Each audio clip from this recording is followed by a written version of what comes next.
কায়দা তাখতি নাম্বার 8, তনবিন ও নুন সাকিন।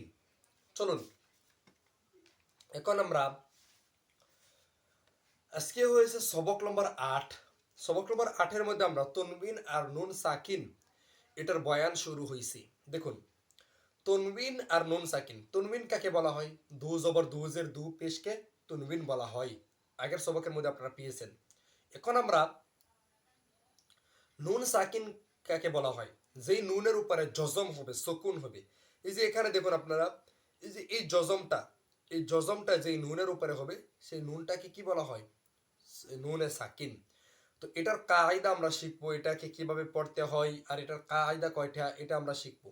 দেখুন, সর্বপ্রথম আমি কিছু আপনাদেরকে কথা বলে দিই। তনবিন হয়েছে, তনবিন আর নুন সাকিনের কায়দা হয়েছে 4টি। কয়টি? 4টি।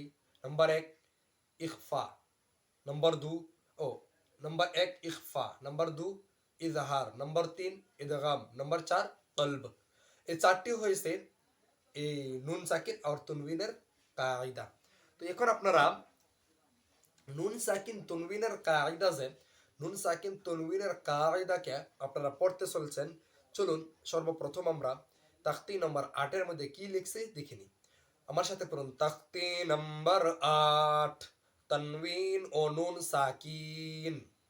जिस नून पर जज़म यानी सुकून हो, जिस नून पर जज़म यानी सुकून हो, उसको नून साकिन कहते हैं। যে নুনের উপরে সুকুন তার মানে কি জজম হয়, সেই নুনটাকে কি বলা হয়?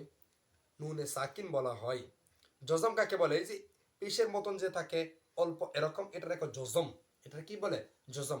এই হরফটা যেটার মানে এই এই এই জজমটা যেটার উপরে হবে সেটাকে বলা হয় কি? সাকিন হরফ। এটার নাম আরেকটি হয়েছে সুকুন। দুইটি নাম, সুকুন, জজম। अच्छा, तनवीन और नून साकिन की आवाज एकसा होती है। जैसे बन, বা আলিফ দু জবর বান, বা নুন জবর বান। এখানে একটি সুন্দর কথা বলছে, তনবিন আর নুন সাকিন এই দুইটির আওয়াজ এক ধরনের হয়। এখন আমি আপনাদেরকে সবক নম্বর 7-এর মধ্যে বলেছিলাম, তনবিনের সবকের মধ্যে বলেছিলাম যে তনবিন যখন আপনি পড়বেন একটা নুন লুকিয়ে থাকে। হামজা দু জবর আন, এই যে নুনটা যে আপনারা বের করলেন, এখন যদি আপনি পড়েন এই বা ধরুন আপনি পড়েন বা আলিফ দু জবর বান, আর যদি পড়েন বা নুন জবর বান, এখন দুটোটাই কি হয়েছে? বান বান। কিন্তু বানাম করতে গেলে দেখা যায় অল্প অল্প আলাদা আলাদা আছে, ফরক আছে। তো এটার জন্যই এখানে বলা হইতেছে যে তনবিন আর নুন সাকিনের আওয়াজ এক বরাবর। আর তনবিন আর নুন সাকিনের কায়দা আছে 4টি, আমরা একটি একটি করে শিখবো। চলুন কিভাবে পড়বেন তনবিন আর নুন সাকিন, চলুন দেখে নিই। তা আলিফ দু জবর তান, তা নুন জবর তান। এই যে মিসাল দিয়ে দিয়েছে, মানে তনবিন আর নুন সাকিনের কায়দা যে এক বরাবর, এটা আপনার মিসাল দিয়ে দিয়েছে। তা দু জের তিন, তা নুন জের তিন, তা দু পেশ তুন, তা নুন পেশ তুন, থা আলিফ দু জবর সান, সা নুন জবর সান। দেখছেন দুটোটা মানে আওয়াজ বরাবর, কিন্তু বানাম মানে হিজ্জে করবার গেলে বেলেগ বেলেগ।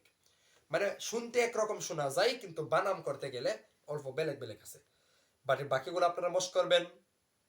আমার তো একটি অভ্যাস আপনারা জানেন, আপনাদেরকে কিছু কষ্ট করবার দিই, মানে বাকিগুলো আপনাদেরকে কষ্ট করতে হবে। আমি আপনাদেরকে রাস্তা দেখিয়ে দিলাম। চলুন বাকি কিভাবে আপনারা নিচের গুলা মশ করে মিলাবেন এটা আমরা দেখে নিই।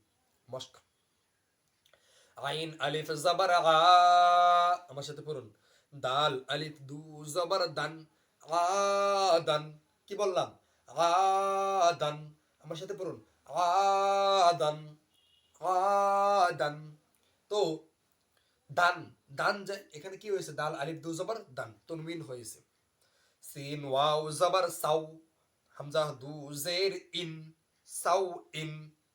কাফ জবর কা, রা ইয়া জের রি, কারি। বা দু পেশ বুন, কারিবুন। ফা জবর ফা, মিম নুন জবর মান, ফামান। আশা করি আপনারা বুঝতে পারছেন। আযীমুন, কুন, মারাদুন, রাসূলুন, শাইআন, গিশাওয়াতুন, গাসিকিন, হুদান। এগুলো আপনারা বাড়ির মধ্যে বসে বসে আপনারা বানাম করে সুন্দরভাবে বানিয়ে আমাকে ইনশাল্লাহ হোয়াটসঅ্যাপ গ্রুপের মধ্যে যেগুলা প্রশ্ন দিব সেগুলোর উত্তর আপনারা দিবেন বলে আমি আশা রাখি ইনশাআল্লাহ। আজকের ক্লাস এই পর্যন্তই। আজকের ক্লাসের সবক হয়েছে দাল নুন পেশ দুন। দাল নুন পেশ দুন। এখানে আপনার এই নুনটাকে এটাকে কি বলা হয়? নুনটাকে হরকত নুন বলা হয়, না নুনটাকে মাদ্দার নুন বলা হয়, না কি বলা হয়, না নুনে সাকিন বলা হয়? আপনারা বলে যাবেন কমেন্ট বক্সের মধ্যে। আজকের প্রশ্ন এটাই। তো আপনারা আজকের ক্লাস এই পর্যন্তই। দেখা হবে ইনশাল্লাহ তাকতি নাম্বার 9 মধ্যে।